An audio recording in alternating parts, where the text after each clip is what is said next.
안녕하세요. 백준입니다. 이번 장은 병영 프로세서와 상호 배제에 대해서 수업을 진행하도록 하겠습니다.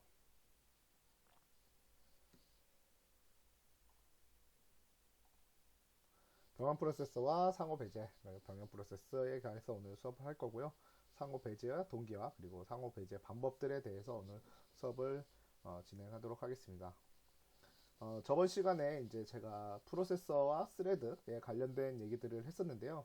그때 이제 그 공유 영역이라는 얘기를 드렸습니다. 공유 영역이라는 얘기를 드렸었는데요. 어, 정확하게는 프로세서와 여기서 책에서는 이제 프로세서와 프로세서 간의 관계를 많이 나타내고 있어요.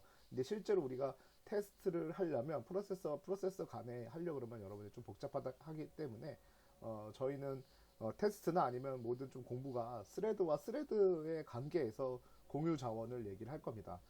좀 차이는 있겠죠. 근데 그렇다고 해서 거의 기능적으로 비슷한 구조를 가지고 있기 때문에 너무 그렇게 다르다고 생각 안 하셔도 될 것 같고요. 비슷한 맥락을 가지고 있기 때문에요. 그래서 프로세서를 하려 그러면 뭐 공유 메모리 같은 거가 있겠지만 우리 스레드라는 저번 시간에 스레드라는 개념에서 보게 되면 메모리 영역을 이렇게 나누게 되면 여기 데이터 영역이 있습니다. 데이터 영역이 있고 그 다음에 그 위에 이제 힘 영역이 존재했었죠. 그림을 제가 이렇게 그렸었죠. 그리고 위에 이제 스택 영역을 여러 명이서 공유해서 사용한다고 했었어요. 여러 명이서 이제 이 스택 영역은 여러 명이서 이제 스레드 간에 이제 쓰겠죠. 1번 스레드, 2번 스레드 다 다른데 이 힘 영역과 데이터 영역, 물론 여기 코드 영역 마찬가지겠지만 이 영역들에 대해서는 서로 공유를 하면서 사용하게 됩니다. 그래서 대표적으로 뭐 우리가 전역 변수에다가 어떤 데이터 A라는 걸 놔뒀을 때 스레드 1번이 있고 스레드 만약 2번이 있다면 이 두 개가 동시에 변역 변수 A에 대해서 접근을 할 수 있어요. 거기에 이제 쓰기도 할 수 있고, 라이트도 할 수 있고, 뭐 읽기도 할 수 있고, 여러 가지들을 이제 지우기나 이런 것들을 할 수 있을 텐데, 예, 그랬을 때 문제들에 대해서 우리가 그런 개념들을 배워가는 과정이라고 생각하시면 될 것 같아요. 물론 여기서는 책에서는 프로세서라고 명시하고 있긴 하지만 똑같은 맥락으로 보셔도 상관없을 것 같아요. 그래서 예제라든지 이런 것들은 제가 스레드로 많이 준비했기 때문에 예, 그렇게 보시면 될 것 같고 어쨌든 우리 프로세서와 프로세서 간에 이 공유 메모리가 있을 때 각자 쓰게 됐을 때 어떤 현상이 일어나는지를 한번 같이 보시면 될 것 같습니다. 저번 시간에도 이제 잠깐 말씀드렸던 이제 독립형 프로세서와 협력 프로세서가 있다라고 그때 말씀드렸었는데 뭐 독립 프로세서들은 여러분들이 주로 짜는 프로그램들로 구성되어 있겠죠. 여러분들이 많이 짰던 스레드도 사용하지 않던 그런 프로그램들을 이야기할 거고요. 그래서 뭐 당연히 주어진 초기 값에 따라 항상 동일한 결과를 동작을 해요. 그래서 우리가 중간에 이제 중지하거나 다른 어떤 우리가 의미를 부여하지 않는 이상은 그 외부에서 접근하지 않는 이상은 크게 문제될 게 없습니다. 뭐 독립 프로세서랑 그렇게 돼 있고요. 협력 프로세서라고 하면 다른 프로세서가 상호작용으로 해서 이제 비동기적인 프로세서, 그러니까 어떤 외부에 의한 어떤 데이터에 의해서 변하거나 이런 것들 때문에 값이 변하거나 데이터가 변해가는 형태를 가지고 있는 거죠. 그래서 제한된 컴퓨터 자원을 효율성과 효율성이 증대된다라고 돼 있는데 이건 뭐 우리가 이제 CPU 자원들을 여러 개를 동시에 쓰려면은 스레드라든지 다중 프로세스 같은 개념들을 가져가야 되다 보니까 그렇게 될 거고, 그다음에 계산 속도도 향상이 되고 모듈적으로 구성이 강화되고, 그다음에 개별적인 사용자의 여러 작업들을 동시에 수행하여 편의성이 증대된다라고 되어 있어요. 예, 그래서 이런 식으로 좀 장점 많지만 어쨌든 협력 프로세서를 구성하는 데 있어서는 반대로 입출력 장치라든지 프로세서 간에 충돌이 발생할 수 있어요. 우리가 대표적으로 충돌이 많이 나는 건 뭐 프로세서 클럭은 뭐 그렇다 치더라도 여러분들 이제 입력 장치를 잘못 입력하게 되면 막 충돌 나서 입력 장치 두 개가 막 옛날에 뭐 키보드 여러 개 끼거나 이러면 문제가 됐던 적들이 많았거든요. 키보드랑 뭐 조이스틱이 충돌 나거나 이런 경우도 있었고, 그다음에 메모리에 관련된 충돌은 우리가 이제 앞으로 수업을 하면서 내내 계속 봐야 될 부분이 될 것 같아요. 그래서 그런 식의 문제가 좀 발생할 수 있습니다. 그러니까 장점은 여러 가지 이제 비동기적으로 동작하니까 장점들이 많지만 어쨌든 이런 문제들이 서로 발생한다라는 걸 되어 있고요. 그래서 이런 것들을 이제 해결하기 위해서 상호작용하는 프로세스는 순서에 맞게 실행하도록 하여 이를 동기화라고 합니다. 그래서 프로세스를 이제 순서를 맞게 이제 실행시키거나 우리가 원하는 동작을 할 수 있도록 해서 동기화를 시켜주면 이게 이제 정상적으로 동작한다라는 단계가 되는 겁니다. 협력 프로세서 간의 통신 기법에는 제가 뭐 이렇게 좀 나열해봤는데 그건 제가 몇 번 앞에서도 계속 말씀드렸던 내용들이에요. 그래서 우리가 가장 쉽게 하는 방법은 파일을 이용한 데이터 공유하는 방법이라고 했어요. 그러니까 뭐 이런 거죠. A라는 프로세스도 있고, A라고 하기는 P1이라고 하는 게 아니겠네요. P1이라는 프로세스가 있고 P2라는 프로세스가 있는데 여기서 만들어진 데이터가 뭐 이쪽에 전달이 되든 아니면 뭐 다른 애한테 또 제3의 P3라는 뭐 프로세스에 전달이 해야 될 때 뭐 각자 여기에 이제 요 변수 뭐 대문자 A라고 할까요? 뭐 이런 데이터들이 저장되어야 되는데 얘도 저장하고 얘도 여기다 저장하고 있을 때 이쪽으로 이제 전달해야 되는 상황이 나타났을 때 이럴 때 이제 파일을 이용해서 하는 거죠. 그래서 파일로 우리가 이때 뭐 파일 오픈을 이용해서 a.text라는 파일을 만들어서 여기다 데이터를 저장하고요. 뭐 둘 다 서로 저장하는데 이때 문제는 발생하지 않을 거예요. 왜 문제가 발생하지 않을까요? 이때 문제가 발생하지 않는 이유는 OS가 잘 통제를 하고 있는 거죠. OS가 잘 통제하고 있기 때문에 요 파일을 내가 오픈하고 있으면 다른 프로세서가 아무도 요 파일을 똑같은 파일명을 똑같은 패스에 있는 파일명을 오픈할 수가 없겠죠. 오픈할 수가 없기 때문에 그렇기 때문에 문제가 발생하지 않는 거예요. 사실은 우리가 이런 OS가 존재하지 않는 곳에서 하드디스크에다 데이터를 저장하는데 내가 똑같은 영역에다가 데이터를 쓰는데 얘도 쓰고 있고 얘도 쓴다면 당연히 문제가 발생할 겁니다. 하지만 OS가 존재하는 한 우리가 OS를 이용해서 파일을 쓰고 있기 때문에 사실 여기 이렇게 제가 적어놨지만 실제로는 여기에는 OS라는 거를 통해서 우리가 커널을 통해서 여기를 와서 이쪽에 a.text라는 파일을 오픈할 거고요. 당연히 p라는 파일이 오픈을 하려고 그러면 OS가 맞겠죠. 이거 파일 열려있어 오픈한데 읽기 전용으로 열 거면 열고 라이트 전용으로는 오픈할 수 없어 라고 막아주기 때문에 이때는 이렇게 여기다가 이 P1이 원하는 데이터를 저장할 수 있을 거고 P3가 그때 이제 원하는 데이터를 안전하게 가져갈 수 있을 거예요. 그래서 파일을 이용하면은 사실은 데이터의 충돌이 충분히 날 수도 있는 상황이지만 데이터를 없애지거나 뭐 이렇게 문제가 될 수 있겠지만 그건 OS가 맡고 있기 때문에 잘 해결이 되는 상황이라고 보실 수 있습니다. 그 다음에 이제 네트워크를 이용한 방법인데요. 이거는 당연히 우리가 알고 있는 여러분 네트워크 프로그램을 좀만 배우시면 알게 되는 건데 이제 서로 네트워크로 연결되어 있는 거예요. 이때 네트워크는 소켓이라는 뭐 그걸 이용해 가지고 하나는 서버와 클라이언트로 두 개가 붙죠. 당연히 두 개의 프로세스는 P1과 P2라는 서로 다른 프로세스가 되겠죠. 이 프로세서들이 데이터를 주고받는데 이때 코딩을 잘 해놓게 되면 서로 데이터를 주고받는 데 있어서 A라는 데이터를 주고받는 데 있어서 전혀 문제가 없겠죠. 이런 문제라기보다는 아까도 얘기했지만 P3가 나타났을 때에 이제 생각을 다시 해봐야 될 거예요. P3가 나타나게 되면 얘도 클라이언트고 얘도 클라이언트. 그래서 보통 서버는 1대 다에 연결을 하게 됩니다.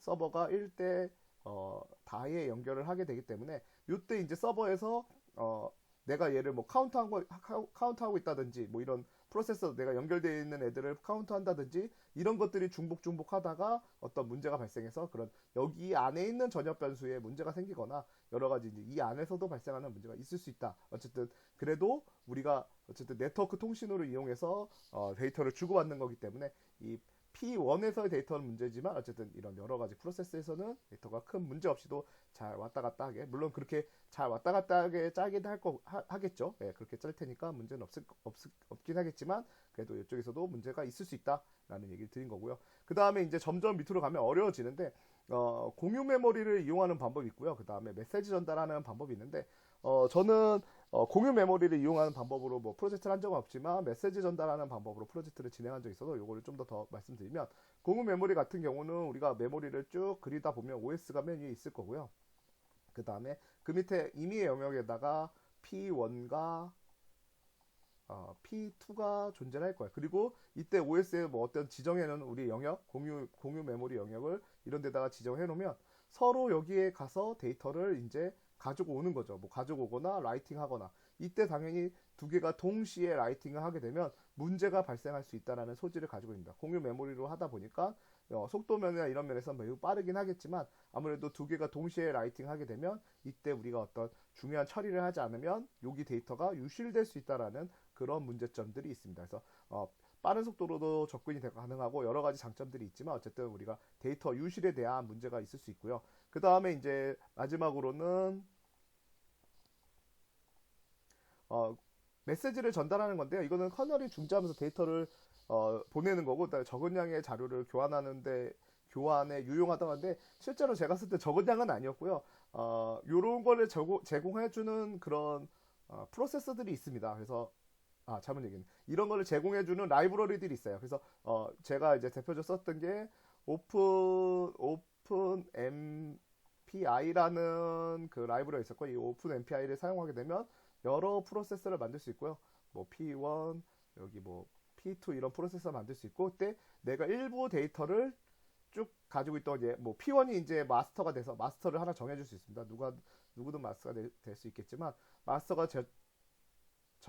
마스터를 지정한 P1이 만약에 마스터가 된다 그러면 P1에 있는 이런 정보들을 P2한테도 제공해 주는 거죠. 그래서 P2도 나와 동일한 정보를 가지고 연산을 수행할 수 있도록 해주는 것들을 이제 통신을 하는 건데요. 이때도 통신 방법은 사용하는 방법은 소켓 통신이랑 비슷하게 뭐 샌드, 리시브, 뭐 브로드캐스팅 방법들이 있습니다. 여러 가지 방법들이 있는데 대신 얘는 얘보다 빠른 점은 얘는 네트워크다 보니까 우리 아무리 이 프로세서 같은 PC 안에 우리가 이렇게도 코딩을 이렇게도 짤 수 있잖아요. 같은 PC 안에 서버를 만들고 그리고 그 밑에 뭐 클라이언트를 만들 수도 있게 같은 PC 안에 클라이언트를 만들어도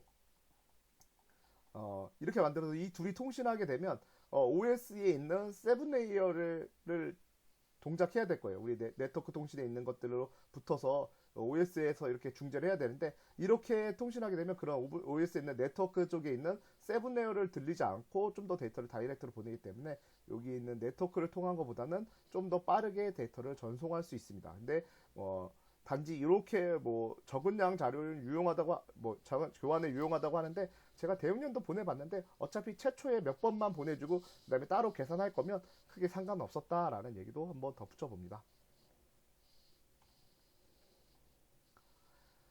그 다음에 병행 프로세서 간의 공유의 문제인데요.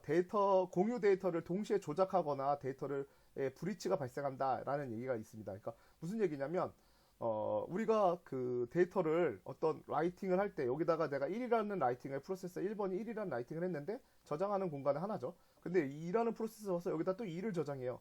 그리고 또 1이라는 프로세서 갔을 땐 얘를 또 지우고 1을 저장해요. 서로 다른 데이터를 계속 저장하다 보면 제3의 누군가가 볼 때는 갑자기 데이터가 1이었다가 2였다가 1이었다가 2였다가를 계속 반복할 겁니다. 따라서 이렇게 데이터가 훼손이 되는 거죠. 논리적으로도 맞지도 않고 프로세서 간의 이제 그런 상황들 때문에 이런 문제들이 발생할 수 있다라고 얘기를 합니다. 그래서 병행성을 가지는 다수의 프로세서 작업을 수행할 때는 이 공유 메모리에 대해서 접근할 때 방법이 필요한데요. 이때 공유 데이터를 접근할 때는 배타적이나 아니면 독립적으로 접근해야 된다. 그러니까 뭐 내가 독립적으로 사용하겠으면 아무도 못 사용하게 하거나, 아니면 내가 뭐 누군가가 사용하기 전에는 배타적으로 못 사용하게 하는 이런 형태를 병행성이 필요하다라는 얘기를 하고 있습니다. 그래서 두 개의 이제 프로세서 간의 공유 데이터를 보려고 합니다. 앞에 이제 코드로 좀 보려고 하는데요. 여기서 지금 프로세서 간의 공유 데이터라고 하는데, 이거를 이제 프로세서라고 생각하지 마시고 스레드라고 생각하셔도 될 것 같아요. 여기서 이제 뭐 이렇게 적혀 있긴 하지만 제가 스레드로 이제 설명할 거고 뒷장에서도 이제 스레드로 얘기를 할 겁니다. 그래서 썸이라는 공유되는 이제 전역 변수 같은 거죠. 그걸 이제 일씩 증가한다고 할 때 이제 요렇게 플러스 우리가 C 언어에서는 플러스 계산을 많이 쓰는데요. 이게 여기서 이제 얘기하는 원자적 더 이상 쪼개질 수 없는 문장의 경우에는 문제가 없음이라고 되어 있는데, 오토믹이라고도 하는데요.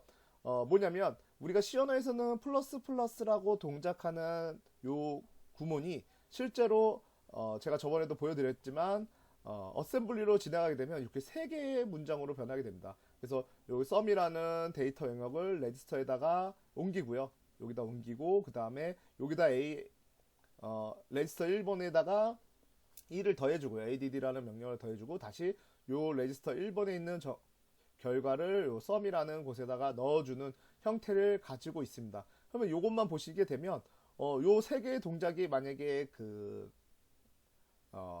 이게 하나의 동작으로 딱 이루어진다면 상관없겠지만, 우리 요 동작 하나가 벌써 세 동작으로 분리가 되다 보니까 이때 만약에 요런 곳이나 아니면 여기에서 인터럽트가 걸려가지고 우리가 앞 시간에 얘기했던 문맥 교환이 발생한다고 가정을 하게 되면 문제가 될 수 있다는 거죠. 왜냐면 썸이라는 값에 지금 썸이라는 값이 최초에는 뭐 안 적혀 있지만 0이라고 가정할 때요. 0이라고 가정할 때 여기 0이라고 가정을 했을 때 이때 당연히 레지스터 아직 안 들어갔죠. 이때 그리고 인터럽트가 걸린 겁니다. 썸이라는 값이 여기로 들어와 있는 상태. R1이라는 값에 얘는 0이라는 뭐 이거를 그냥 아예 따로 표기를 합시다. 네, 이렇게 하지 마시고 제가 아예 여러분들한테 써드리는 게 훨씬 더 편할 것 같아서 P1이라는 프로세서 입장에서 R1이라는 레지스터에다가 제가 지금 썸이라는 값, 뭐 당연히 0이겠죠. 0이라는 값을 딱 넣어준 상태에서 인터럽트가 걸렸다고 가정합시다. 그러면 여기에 P2라는 프로세서는 여기서 또 똑같은 작업을 또 할 거예요. R1에다가 0이라는 썸에 있는 값 0이라는 값을 넣어줄 거고요. 그 다음에 R1을 값을 더하기 1을 시키는 요거겠죠. 요런 형태. 그래서 더하기 1을 시켜서 R1 자체의 값이 실제로 1이 된 상태죠. 그 다음에 썸이라는 곳에다가 R1의 값을 넣어주는 형태가 됐습니다. R1의 값, 그러니까 1이라는 값이 이제는 실제 1이라는 값이 들어왔는데, 그리고 난 다음에 만약 이 상태에서, 그럼 우린 썸이 지금 1이라는 상태로 알고 있는데, 이때 인터럽트가 걸렸다고 가정을 하면, 인터럽트가 걸렸다고 가정을 하게 되면, 그러면 여기서부터 다시 시작이죠. 여기까지 지금 P1은 여기까지 동작했으니까 당연히 R1이라는 값에서 다시 R1에다가 플러스 1을 하기 때문에 실제 값은 1이 돼요. 여기서도 1을 했고 여기서도 1을 했어요. 그러면 프로세서 1번에서도 1을 했고 프로세서 2번에서도 1이에요. 썸은 또 1이에요. 그러면 1이라는 값이 실제로 누락됐다라고 얘기할 수 있는 겁니다. 물론 이 동작은 더 많이 동작하기 때문에 뭐 한 번에 누락이 100씩 뭐 200씩 될 수도 있어요. 예, 여러 큰 값으로 누락될 수 있는데요. 어쨌든 제가 하나에 대해서만 이렇게 우리가 인터럽트가 여기서 걸리거나 아니면 여기서 걸렸을 때의 문제점들을 한번 나타내 봤습니다. 그래서 코드적으로 나타낸 거고요. 그래서 한 장을 넘기게 되면 제가 실제로 코드를 놔뒀고요. 이거는 그 비주얼 스튜디오에서도 동작할 수 있는 코드로 한번 만들어 봤고요. 동일하게 만들었는데 이때 이제 제가 똑같이 앞에 있는 거와 여기는 지금 2만 번이잖아요. 20만 번이잖아요. 20만 번인데 20만 번을 제가 만들었더니 코드가 여기서는 그런 상황이 안 일어나더라고요. 아마 스레드와 스레드 간에 이런 그 비동기적인 상황이 이 충돌나는 전역 변수 충돌나는 상황이 안 나타나서 좀 더 값을 올려봤습니다. 그래서 이렇게 만든 거를 한번 동작시켜 보려고 하는데요. 제가 실제로 먼저 띄워놨고요. 제가 비주얼 스튜디오가 2000번 뗄 겁니다. 예.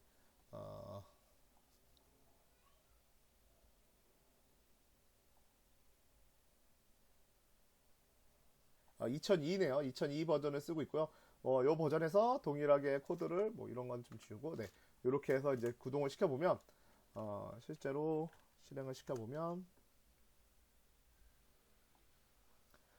스레드 1번이 시작됐고, 그 다음에 시작 2번, 이때는 성공했는지 여부만 판단하는 코드, 여기서 이제, 코드를 먼저 설명을 드리고 실행을 시켰어야 되는데, 다시 내려서 코드 먼저 설명을 드릴게요.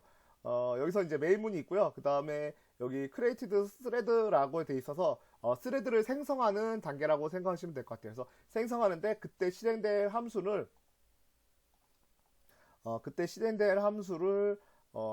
mythread라는 여기 있는 함수를 호출하겠다라고 선언해 줍니다. 그리고 얘에 대해서 그 값들을 넣어주고 그 다음에 얘의 스레드 번호를 알려줍니다. 1번과 2번이라는 이름으로 넣어놨어요. 그리고 여기로 들어오는 인자를 의미하는 거고요. 이때 그냥 인자 값으로 우리가 몇 번 스레드가 끝났는지를 파악하기 위해서 넣었던 거고요. 그 다음에 핸들러라는 것에다가 이제 넣어주고 우리가 뭐 컨트롤 할 때 쓰는 거죠. 이렇게 넣어주는데 실제로 우리가 뭐 데이터에 제가 큰 PC에 문제가 없다 그러면 스레드는 웬만하면 다 생성이 될 거니까 여기 구문들은 잘 넘어갈 거고요. 그 다음에 이제 생성된 거에 최초의 썸값, 당연히 썸값은 0이었으니까 0을 여기다 이렇게 표기를 해줬고요. 그 다음에 이제 여기 이 부분을 통해서 스레드가 시작이 되는 겁니다. 여기도 시작되고 여기도 시작돼요. 근데 메인 문이 바로 끝나면 안 되니까 슬립 1초만 하더라도 제 PC에서 50만 번 포문이 돌아가는 거에서는 아무 문제 없이 포문이 잘 돌아갈 거예요. 여기 그리고 들여쓰기가 좀 빠졌네요. 요거 들여쓰기가 있어야 되는데 여러분들 제가 코드에는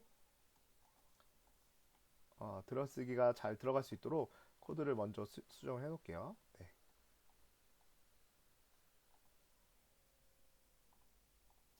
예, 그래서 여기 이제 들여쓰기가 들어있어서 요 포문만큼만 돌겠죠. 요 포문만큼만 도는데 어, 이때 이제 이 썸을 계속 서로 올리려고 할 거예요. 그래서 지금 뭐 책에 50만 번이니까 이제 100만 번이 될 때까지 100만 번이 될 때까지 올릴 건데 이때 같이 한번 프로그램 돌려보면서 어떤 문제가 있는지를 한번 보시면 될 것 같아요. 그래서 이렇게 코드가 구성된 거로 보시면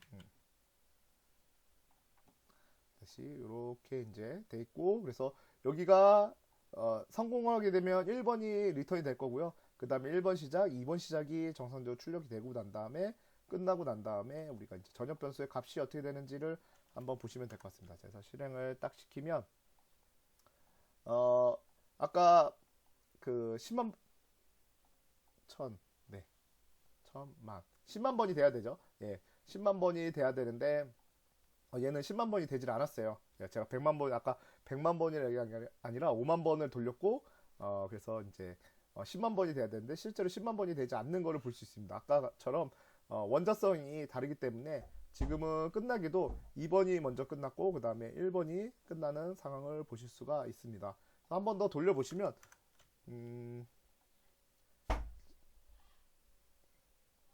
이렇게 지금 끝나는 게 계속 값이 잘 나오지 않아요. 끝까지 딱 맞게. 가끔 보면 맞게 떨어지기도 하는데 이 값이 좀 높은 것 같기도 해요. 그래서 요것을 좀만 줄여볼까요? 한 3만 번 정도로 줄여보면 네, 지금도 이렇게 3만 번 줄였을 때 이런 식으로 딱 떨어질 수도 있어요. 이거는 당연히 그 아까 멈춰있는 상황이 우리가 아까 요 앞에서 봤던 앞장에서 봤던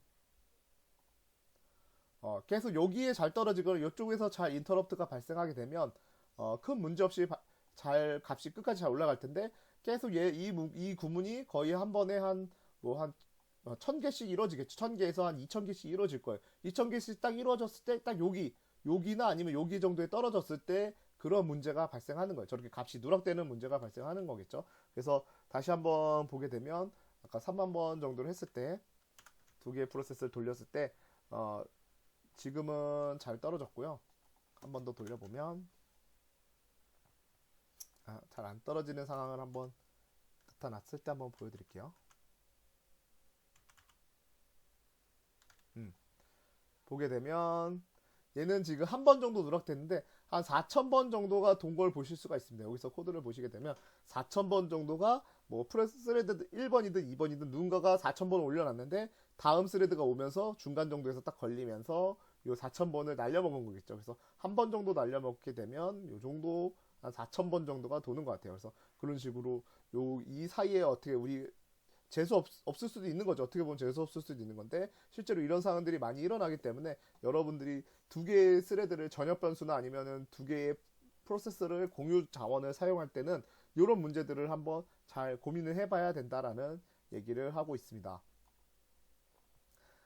그래서 실제로 이게 그 전에는 제가 이제 컴퓨터가 예전에 낮을 때는 이렇게 2만 번 가지고도 잘 이런 증상들이 나타났었는데 이때도 보시게 되면은 한 4,500번 정도의 지금 값이 누락된 걸 보실 수 있죠. 그래서 이런 쪽으로 이제 값이 없어졌다는 걸 볼 수 있긴 한데 지금은 한 2만 번에서는 잘 안 나타나더라고요. 그래서 제가 지금 보통 한 5만 번 하니까 잘 됐었는데 보니까 3,000번에서도 좀 잘 안 나타나긴 하는데 간헐적으로 나타나는 걸 확인하실 수가 있습니다. 그래서 이런 식으로 구성을 해놨고요.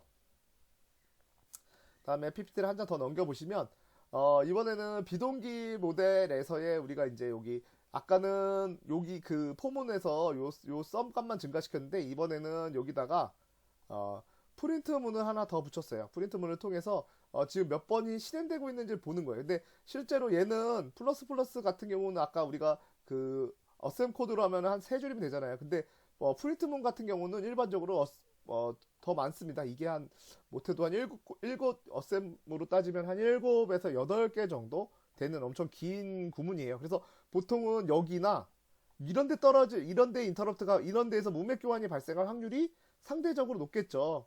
예, 그래서 이런 데서 문맥 교환이 발생할 확률이 높기 때문에 사실 얘에서도 이 썸 값에 문제가 생길 일을 잘 보긴 어렵긴 하지만 한번 요 코드도 같이 한번 실행을 시키면서 보시면 될 것 같습니다. 제가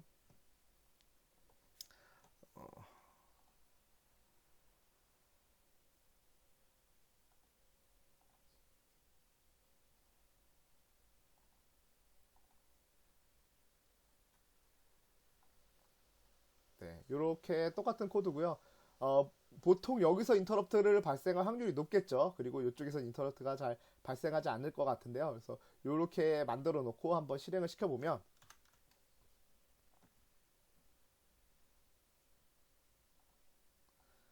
보시게 되면 처음부터 보시게 되면 처음에 1번 1이라는 걸 2번 스레드가 먼저 시작을 했어요. 그리고 1, 2, 1, 2 막 이렇게 쭉 바뀌는데 값이 증가가 하는데 예, 큰 문제 없이 해서 딱 200이 끝나긴 했어요. 뭐 2번 스레드는 먼저 한 일찍 끝나긴 했겠죠. 그래서 이런 식으로 출력이 되는데 실제 출력되는 결과를 보게 되면 재밌는 상황이 있을 수 있는데 여기 보시면 어 뭐 첫 번째 건 좀 복잡하니까 여기 36, 29 여기선 잘 됐고 여기네요. 보시게 되면 여기서는 36까지 1번 프로세서가 36까지 올렸는데 다음 2번 프로세서가 30을 마킹하면서 여기로 들어가요. 그래서 이것만 보면 좀 뭐가 이상한 것 같은데 값은 제대로 밑에 보면 아까 200까지 잘 계산이 됐었죠. 이건 뭐냐면 아까 앞에서 잠깐 얘기 드렸듯이 어, 여기까지 해서 출력을 못한 것 뿐이죠. 지금 어디 상황이냐면 이걸 원자성을 넣게 되면 여긴 끝난 상태에서 요거 출력하는 바로 직전 요 값이 넘어가기 바로 직전에 인터럽트가 걸린 거고 그래서 아까 36개의 1번 프로세서 쓴 다음에 마지막에 우리가 2번 프로세서 30이라고 출력이 되고 그 다음에 그거에 맞는 정확한 뭐 38하고 또 2번 이런 식으로 적혀 있는 게 아마 이런 식으로 구성될 거예요. 그러면 교수님 아까 37은 없어졌어요. 37 어디 갔죠? 37 물음표가 생길 수 있잖아요. 37은 어디 갔겠습니까? 당연히 이 다음에 나오는 1번 프로세서 이거 다 끝나고 나는 1번 프로세서가 37을 꺼내낼 거예요. 실제로 한번 보시면 되겠죠. 제가 닫질 않았으니까. 그럼 37은 어디 갔을까요? 37은 1번 프로세서가 37이라는 거를 출력하면서 더 얘는 59. 그러니까 요건 뭐냐면 앞에서도 계속 말씀드렸지만 얘 같은 경우는 그 어셈블리로 세 가지 정도의 코드가 있고 이 밑으로 프린트 문의 구문이 엄청 길기 때문에 엄청 길겠죠. 프린트 문은 이렇게 있기 때문에 뭐 여기서 걸렸을 수도 있고 여기서도 걸렸을 수도 있고 여기서도 문맥 교환이 걸릴 수 있기 때문에 저런 형태가 나옵니다. 그러면 우리가 상황에 따라서 여기서도 일단 문맥 교환이 걸릴 수도 있는 거잖아요. 예, 그거를 확인하기 위해서는 좀 더 많은 양을 돌려보면 결과를 알 수 있겠죠. 네, 그래서 이렇게 이걸 닫아보고 저거는 확률이 좀 낮긴 한데요. 여러분들 많이 돌리다 보면 가끔 나오긴 합니다. 근데 방향이 반대라서 제가 좀 이쪽에서 나올 때까지 한번 기다려 보면서 한번 보면 제가 돌렸을 때는 진짜 간혹 나오긴 했는데 지금도 생각보다 잘 안 나오네요. 네. 하나 나왔었는데 제가 한 10번도 지금 나왔네요. 네. 이런 식으로 여기 보시면 출력도 되게 이상하게 나왔어요. 스레드가 마지막 거 메인문 출력하는데도 이렇게 나오고 막 이랬어요. 그래서 이런 식으로 출력될 때다 있다라는 걸 얘기 드린 거예요. 지금 이거는 지금 보니까 여기가 슬립 200이 좀 짧았던 것 같긴 해요. 0.2초 슬립이 너무 짧아서 이렇게 나온 것 같긴 한데 어쨌든 이런 식으로 우리가 원하지 않는 동작을 여기서도 할 수는 있다. 네. 근데 프린트문이 있다 보니까 아무래도 여기에 프린트문이 있다 보니까 아무래도 이쪽에서 문맥 교환이 발생할 확률이 많이 높다. 그래서 썸 값에는 아까 우리 3만 번씩 돌렸던 것보다는 100번밖에 돌리지도 않았지만 문맥 교환이 좀 다른 데서 일어나면 이런 식으로 된다. 그래서 이런 형태로 우리가 값을 볼 수 있었고요. 그 다음에 여기에 이제 이런 문제를 해결하기 위해서 뭐 방법이 뭐냐면 윈도우에서 제공해주는 waiting for single object라는 이런 함수가 있습니다. 이 함수를 이용하게 되면은 얘는 하나의 스레드만 들어가게 하라는 명령어예요. 그러면 요걸 돌려보게 되면 결과가 이렇게 1번 스레드가 다 동작할 때까지 우리는 waiting for single 오브젝트를 선택했기 때문에 1번 스레드가 다 동작할 때까지 2번 스레드는 못 들어가는 거죠. 그래서 100까지 딱 계산이 끝나고 나면 그 다음에 2번 스레드가 들어가게 되는 거고 2번 스레드가 다 끝나고 나면 이렇게 값이 출력되는 걸 확인할 수가 있습니다. 그래서 요거를 이용하게 되면 이때까지만 해도 싱글 오브젝트만 들어가라 라는 이야기를 하고 있는 겁니다. 그래서 여기까지 해가지고 1교시를 끝내겠습니다. 네. 이거에 대한 코드나 그 다음에 코드들은 제가 따로 다 올려드리고 있으니까요. 이 코드 지금 보시면서 테스트 하셔도 되고요. 그 다음에 아니면 제가 올려드린 걸로 여러분들이 직접 테스트 해보셔도 상관없을 것 같습니다.